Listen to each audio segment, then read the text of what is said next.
مرد کے جوتے کو صاف رکھوانا یہ بھی عورت کی ذمہ داری، بلکہ جاپان میں تو ایک عادت ہے کہ وہاں عورت خاوند کو جوتے پہناتی بھی خود ہے اور واپسی پہ جوتے اتارتی بھی خود ہے۔ گھر کے باقی کاموں میں وہ میڈ کی ہیلپ لے لے گی، لیکن جتنی بھی مصروف ہوگی اس کو وہ اپنے لیے ریسپیکٹ سمجھتی ہے کہ جی میں وائف ہوں، یہ میرا رائٹ ہے۔ چنانچہ جب خاوند جانے لگتا ہے تو اس کے پاؤں میں جوتا وہ خود پہناتی ہے، اور جب خاوند گھر آتا ہے تو اس کے پاؤں سے جوتا خود نکالتی ہے۔ اس سوسائٹی میں اس کو ایک ریسپیکٹ کی چیز سمجھی جاتی ہے۔ تو بہرحال اس کے جوتوں کو کلین کروانا، کیونکہ اگر عورت خیال نہیں کرے گی تو مرد کے جوتے اتنے گندے ہوں گے کہ دیکھنے کے بھی قابل نہیں ہوں گے۔ پھر اگر آپ دیکھیں کہ جوتے اس کے گندے ہو گئے ہیں تو اس کو جوتے گفٹ کرے۔ مرد کو کپڑے گفٹ کرنا اس کے یا جوتے گفٹ کرنا، اس پر عورت کو نظر رکھنی چاہیے، ورنہ یہ ایسے اللہ لوگ ہوتے ہیں کہ جیسے کپڑے ہوں بس اسی میں چلتے رہتے ہیں۔ اللہ تعالیٰ نے ان کا ڈیزائن ہی ایسا بنایا ہے۔ اب دیکھیں نا، ایک ٹرک ہے تو اس ٹرک کو آپ کتنا خوبصورت بنا سکتی ہیں۔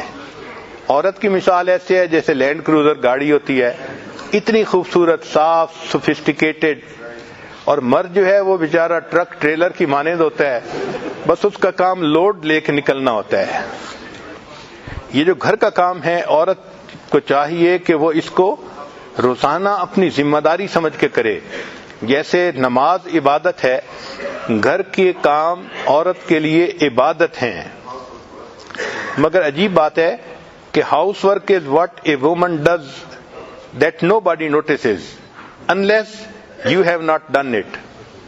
اگر آپ گھر کو کلین نہ کریں پھر سب کو پتہ چل جاتا ہے کہ گھر کلین نہیں ہے، اور جب آپ روزانہ گھر کلین کرتی ہیں تو کوئی نوٹس بھی نہیں کرتا۔ مگر صحابیات کی زندگی کو دیکھیں تو وہ بھی سارا دن گھر کے کاموں میں مصروف رہا کرتی تھی۔ اس لیے اللہ تعالیٰ نے عورت کو خدمت کے ذریعے سے جنت دی ہے۔ حدیث مبارکہ میں ہے کہ سیدہ فاطمہ الزہرا رضی اللہ تعالیٰ عنہا جو خاتون جنت تھیں، وہ سارا دن اپنے گھر کے کام میں مصروف رہتی تھیں، اپنے ہاتھ سے روٹی پکاتی تھیں، برتن دھوتی تھیں۔ ان کے ہاتھوں میں گٹے پڑ گئے تھے، یعنی ہاتھ میں سخت جگہیں بن گئی تھیں محنت کرنے کی وجہ سے۔